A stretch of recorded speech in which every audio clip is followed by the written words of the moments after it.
What's going on, everyone? The Havoc has arrived. I know a lot of you are waiting for me to get my hands on this bike, the fabulous Havoc X2. This is a dual motor bike, dual 750 watt motors and a 60 volt battery. They tell me it's fast. We're about to find out. I normally don't do this. I usually ride and test the bike for a week or so before I do the video, but I haven't even ridden this thing yet. I'm gonna take you along with me on the first ride so you can see my reaction to this bike initially. So, and once I pull it out in the sun too, I'll give you some better close-up looks at it. But the Havoc is here. I'm gonna get working on this bike and get some information out to you. But let's take a first ride on it and see what we think. All right, there she is in the sunlight, the fabulous Havoc X2. And the first thing I want to tell you is that this particular bike you're looking at is actually a prototype bike. I don't know why, I get a lot of prototype bikes, not sure why, but this is a prototype. I think it's the only one in the country right now because this is the 60 volt version. They do sell this bike right now as a 48 volt version. Still got the dual 750 motors, it's just a 48 volt battery. This is the 60 volt. This is the next version that's coming out. They're still fine tuning everything.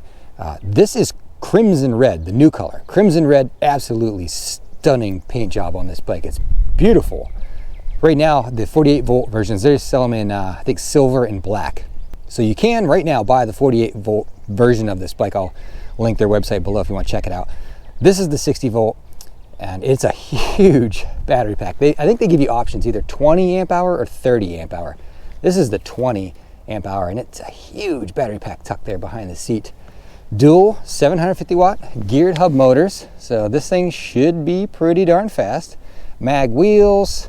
What else? Fenders, rack included, headlight, tail light, brake light, turn signal, and it's got the BMX style front handlebars. I like those because it gives you a pretty good control over the front end. Now, the next thing I'll tell you is that unfortunately the UPS beat the heck out of the box, and this bike took some big hits in shipping. So there's some damage on this bike, which is unfortunate. They really did a number here on the folding mechanism. They bent that piece down. I had to bend it back, and it's all scuffed and scratched and scraped up, and that's unfortunate. That happens sometimes with these the companies. They don't really, FedEx and UPS, they can be a little rough on these bikes sometimes. And another thing they did was they broke the screen. They smashed the display screen and cracked it and shattered it, but it still functions, it still works. And this is a prototype bike, so I told Fabulous, and they were of course not pleased, but said that's fine, just get it in working order, and then I'll get it back to them once I give you guys some information about it. But that's the basics of what you're looking at here. Very cool looking bike, but let's get out on it. I'll save all the details for more of the review video. Let's just go do a first ride really quick here.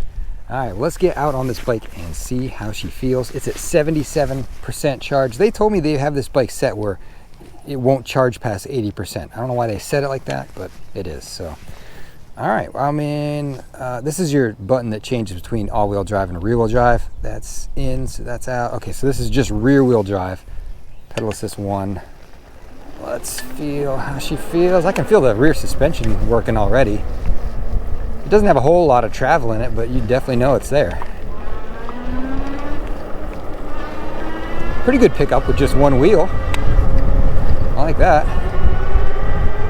All right, let's go right up to pedal assist 5, make sure we're getting full power. Yeah, I mean, it feels kind of like any other 750 bike with just the rear wheel.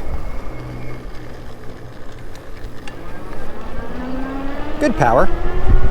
Good power. I'm not sure the controller size in these. I think it might be 22. I think they told me it's got 22 amp controllers in it. So this is very manageable with just one wheel. I wonder what the dual motors are going to feel like. Let's do our first dual motor hit here. Got a nice straightaway. All right, we're in pedal assist 5. We're going to turn the front motor on. All right, let's see how she pulls off the line. 3, 2, 1, go.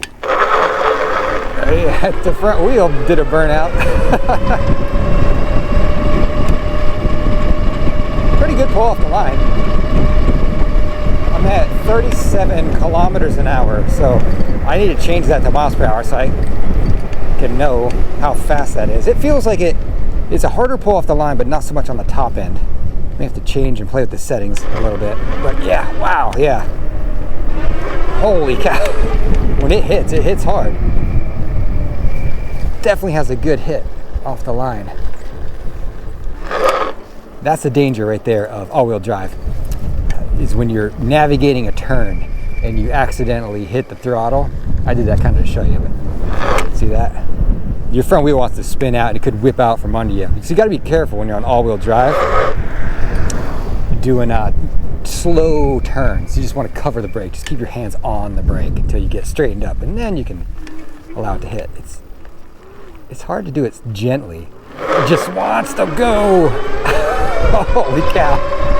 Yeah, but right there, once it hit like 32, 34 kilometers an hour, you feel it kind of level off. So that is in miles per hour. What is that? That's 18, 20 miles an hour, somewhere in there. So I don't know what the settings are in this prototype bike. They may change that too, or I might need to change some things in there, but it's got a hard pull off the line. Definitely. I'm gonna cover the brake as I turn here. Let's do another one here. I'm gonna try to reduce the wheel spin a little bit. I'm gonna lean forward a little on it. Maybe that'll help it dig in. All right, here we go. Still just wants to, it's got a lot of torque. Yeah, it doesn't have the top end. It doesn't have the top end right now, but man, it got a strong pull off the line. I bet it's a great hill climber too. Maybe we can go find a quick hill to climb, because I can feel the power down low on this bike. Which, I mean, do you really need to go 40 miles an hour? Most people don't. I know I do a lot of them on this channel because I like the speed and the power, but really you don't. You want the power down low like this, where you can do the hill climbs. That's what most people complain about the power, is I can't get up the hill. Well, this bike, it'll get you up the hill. Holy cow. Maybe we go over and do hill climb really quick. Maybe I'll drive over there. All right, we brought it over to the hill climb real quick here.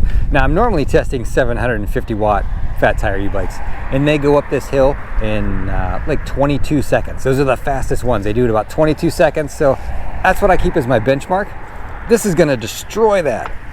Dual motors make such a huge difference.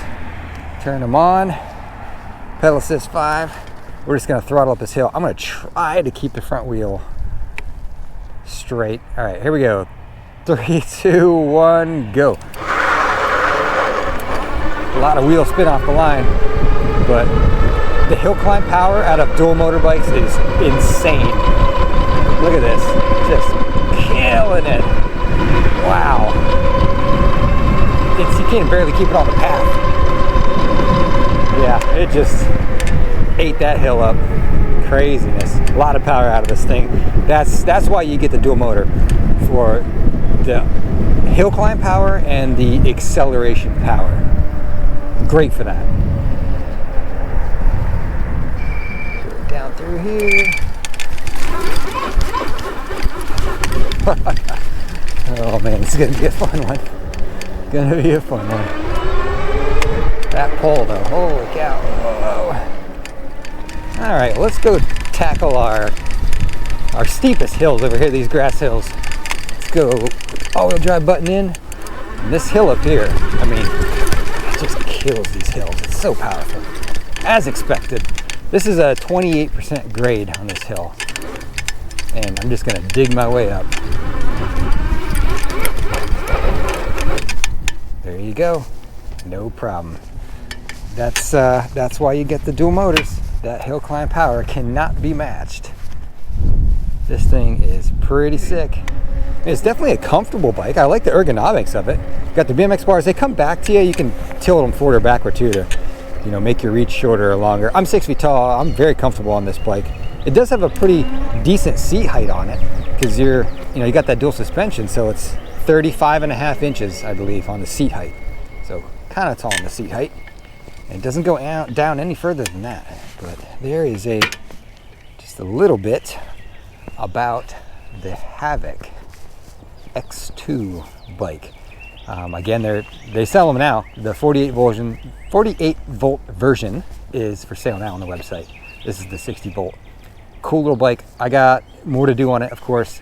I'm gonna ask about some of the settings and go ride and test it like I normally do, and tell you all the little things about it you wouldn't know unless you rode it. So keep on the lookout for the future videos on this one. Do me a favor, if you are interested in this bike or other e-bikes in general, do me a favor, hit subscribe and the bell so you're notified when I put out new content. And I hope you enjoyed the first ride today. More to come on the Havoc. So let's hightail it out of here. I'll give you one last burnout on the way out. Dual motor on, I believe on. It's hard to tell with the button in or out. Okay, that's in there like that. All right, 3, 2, 1, go. That was pretty good with not much wheel spin. There you go, about 22 miles an hour is where it wants to top out.